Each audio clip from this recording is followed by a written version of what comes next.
اس طرح کی باتیں ہوتی رہی ہیں، اس کی کوئی باقاعدہ مصدقہ یہ تصدیق نہیں ہے، لیکن یہ بھی لگتا ہی ہے کہ خاص صاحب جنرل فیاض حمید کے بغیر ملنا ذرا انکمفرٹیبل سمجھتے ہیں، وہ سمجھتے ہیں کہ اگر وہ موجود رہیں گے تو وہ خاصے کمفرٹیبل رہیں گے. تو ایک تو یہ ہے کہ ان کا کمیونیکیشن لیول شاید نہیں رہا، لیکن یہ ہوا کہ اس ملاقات کے بعد آرمی چیف ایک بڑے اہم اجلاس میں شریک ہوئے، تو کہیں یہ بھی لگا کہ جو ایک تناؤ کی کیفیت تھی یا ایک جو پرسیپشن تھا، ایک ماحول بنا ہوا تھا، ایک تاثر تھا کہ شاید بڑی مس انڈرسٹینڈنگ ہے کسی بھی حوالے سے، لیکن جو ملکی معاملات ہیں ان پر کوئی مس انڈرسٹینڈنگ نہیں، خاص کر جب سے سانحہ سیالکوٹ ہوا ہے اس کو ڈسکس کرنا بڑا ضروری ہے. حکومت نیشنل الیکشن پلان پر بھی عمل کرنے کا ارادہ ظاہر کر رہی ہے. جو نیشنل سیکورٹی کونسل کا اجلاس ہوا آج کمیٹی کا، اس میں بہت سے لوگ تو ایبسنٹ رہے، لیکن وہ بھی آپ کو بتاتا ہوں. لیکن جو اس کے بعد اجلاس ہوا جس میں وزیر اعظم نے پریزائڈ کیا اور اس میں آرمی چیف بھی بیٹھے اور باقی وزراء بھی بیٹھے، اور یہ مختصر سا اجلاس تھا جس میں یعنی فواد چودھری، شیر رشید اور ڈاکٹر معید یوسف اور اس کے علاوہ وزیر پنجاب شاید بیٹھے تھے اس میں. تو یہ 4-5 لوگوں پہ مشتمل ایک اجلاس ہوا جس میں سیالکوٹ کے معاملے کے اوپر ڈسکس کیا گیا، اور یہ کہا گیا کہ جتنے اس میں لوگ ملوث ہیں ان کو کیفر کردار تک لائے جائیں. تو یہ بھی کہا گیا کہ ایسے واقعات میں ٹالرنس برداشت نہیں کی جائے گی، ہجوم کو قانون میں ہاتھ لینے کی اجازت نہیں دے سکتے، مجرموں کو سخت سزا دی جائے. تو یہ سری لنکا کے حوالے سے ڈسکس کیا گیا، جو بھی گفتگو تھی، یعنی اس میں پلس مائنس جو بھی تھا وہ سری لنکا کے جو سانحہ سیالکوٹ ہوا ہے اس کے حوالے سے کیا گیا تھا. لیکن اس سے پہلے بھی ایک اجلاس ہوا جس میں معید یوسف شریک ہوئے تھے. معید یوسف اس میں اسد کیسر نے سربراہی کی تھی، اور یہ اجلاس تھا نیشنل سیکورٹی کونسل کی کمیٹی کا، پارلیمانی جو کمیٹی ہوتی ہے. اپوزیشن اس کا بائیکاٹ کیا، تو اپوزیشن تو آئی نہیں، لیکن سونے پہ سہاگا یہ کہ خود حکومت کے لوگ نہیں آئے. موسٹلی وزراء اس میں سے غائب پائے گئے، یعنی وزراء کی اکثریت اس اجلاس میں شریک ہی نہیں تھی. حکومت کی اپنی سیریسنس کا عالم یہ ہے کہ ایک نیشنل سیکورٹی کمیٹی کا اجلاس بلایا اور اس میں ان کے اپنے وزراء جن میں شیر رشید، حماد اظہر، فواد چودھری، ایون شاہ محمود قریشی صاحب وہ بھی تشریف نہیں لائے. تو یہ اجلاس بڑا پھیکا اور رہا، اور معید یوسف صاحب کی سربراہی میں اس اجلاس کو، یہ وہ اجلاس تھا جس میں آرمی چیف خود شریک ہوا کرتے تھے اس سے پہلے، اور اپوزیشن لیڈر بھی پچھلے اجلاس میں شریک تھے. خاص اب تو شریک ہی نہیں ہوتے، خاص اب تو مناسب سمجھتے نہیں ایسے اجلاسوں میں یا اس قسم کے کسی بھی اجلاس میں جس میں سیکورٹی کے حوالے سے گفتگو ہو رہی ہو، نیشنل سیکورٹی، تو اس میں وہ اپوزیشن کے لوگ بھی ہوں تو وہ شامل ہوں تو وہ نہیں آتے. تو یہ معاملہ تھا جس میں یعنی اس سے پہلے جو کچھ ہوا تھا. اب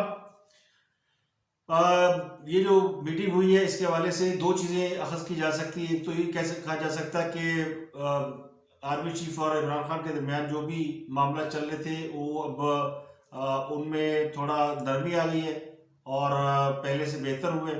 اور دوسرا یہ سمجھا جا سکتا ہے کہ یعنی وہ کہتے ہیں نا کہ اکیلے ملنے کو ڈر رہے اس لیے کہ شاید کوئی گڑبڑ نہ ہو.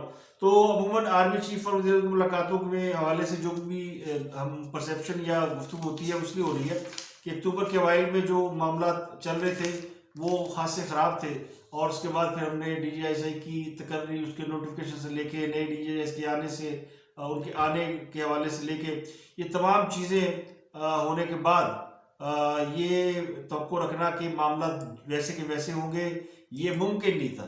تو اس حوالے سے بہت سی کیا سرائیاں کی جاتی رہی ہیں وقتاً فوقتاً کہ خاص صاحب کو یعنی سے لوگ خوش نہیں ہیں، یا خاص صاحب اب چونکہ وہ فوج اپنے ڈومین میں رہنا پسند کرتی ہے، کم از کم اس وقت تو وہ اس بات پر اتفاق رائے رکھتے ہیں کہ ہم اپنے ڈومین میں رہیں گے، اس سے باہر نہیں رہیں گے، جو کچھ ہو چکا وہ ہو چکا.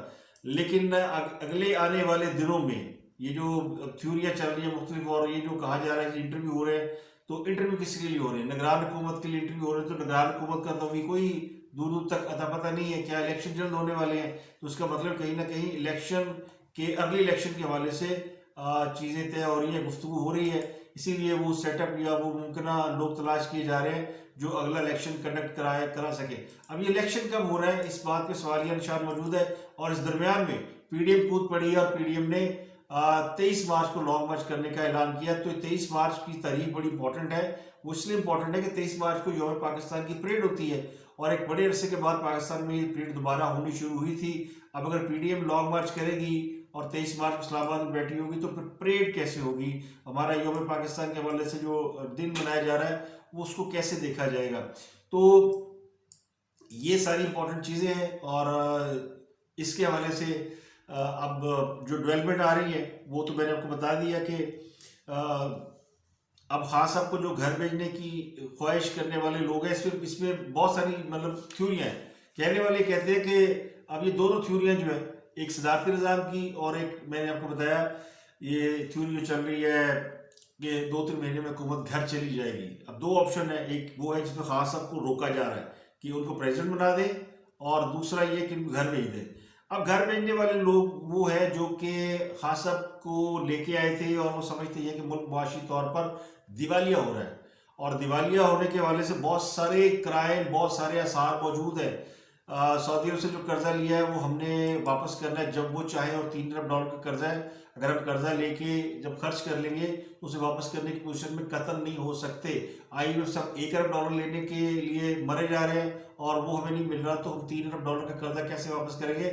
تو یہ وہ جو معاشی انحطاط ہے یہ بڑھتا جا رہا ہے، اور اس کی وجہ سے کنسرن بہت زیادہ ہے. تو کچھ لوگ جو ہے کچھ کنسرن کوارٹر وہ یہ سمجھتے ہیں کہ یہ اب فارمولہ نہیں چل سکتا، یہ ہائیبرڈ نظام حکومت ہے، فیل ہو چکا ہے اور اب اس کو تبدیل ہو جانا چاہیے. لیکن پرابلم یہ ہے کہ اب اس کا جو آلٹرنیٹ ہے، میں نے پہلے بتایا تھا کہ آلٹرنیٹ کے حوالے سے بھی بڑی کنسرن ہے. آلٹرنیٹ بھی ریڈی نہیں ہے کہ وہ کس طریقے سے خاص کو ریپلیس کریں گے.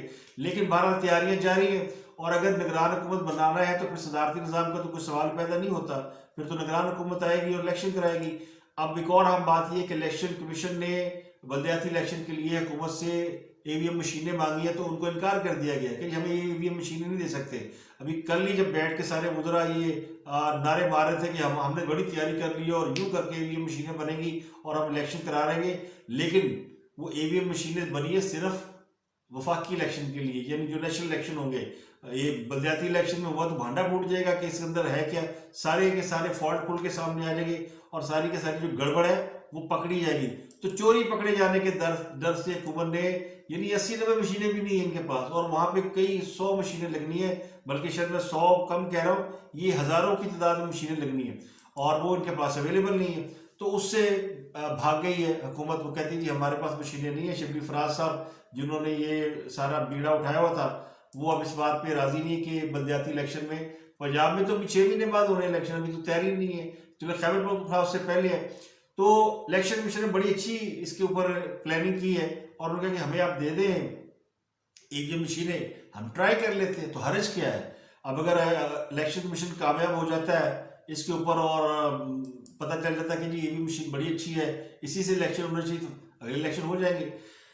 تو یہ سب کچھ چل رہا ہے. اور امپورٹنٹ بات یہ ہے کہ اب جو اہم بات ہے وہ ہے اسٹیٹ بینک کو IMF کے کنٹرول میں دینے کا معاملہ. اس پر اب ایک بھارتی خاتون کی انٹری ہوئی ہے اور ان کا نام شاید گپتا کر کے کچھ خاتون کا نام ہے، میرے ابھی ذہن سے نکل گیا، لیکن وہ خاتون ہے جو کہ بھارتی شہری ہیں اور ان کو IMF کا ڈائریکٹر بنا دیا گیا ہے. اور وہ پاکستان کے حوالے سے، یعنی پاکستان کے جو معاملات ہیں، پاکستان کے جو اسٹیٹ بینک کے گورنر ہے جناب رضا باکر صاحب، وہ انہیں جواب دہ ہوں گے.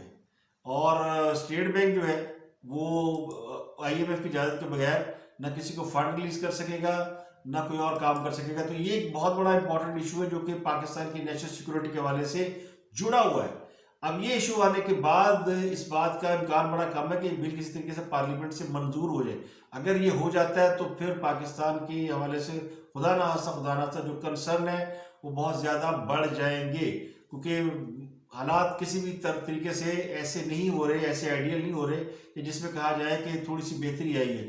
تو وسٹ کم وسٹ ہو رہا ہے. تھوڑا سا روپیہ سمجھ رہا ہے، ڈالر نیچے آیا ہے، وہ بھی اس وجہ سے کہ سعودی عرب سے ڈالر ٹرانسفر ہو گئے ہیں اور اب مارکیٹ کے اندر ڈالر کی بہتات ہے.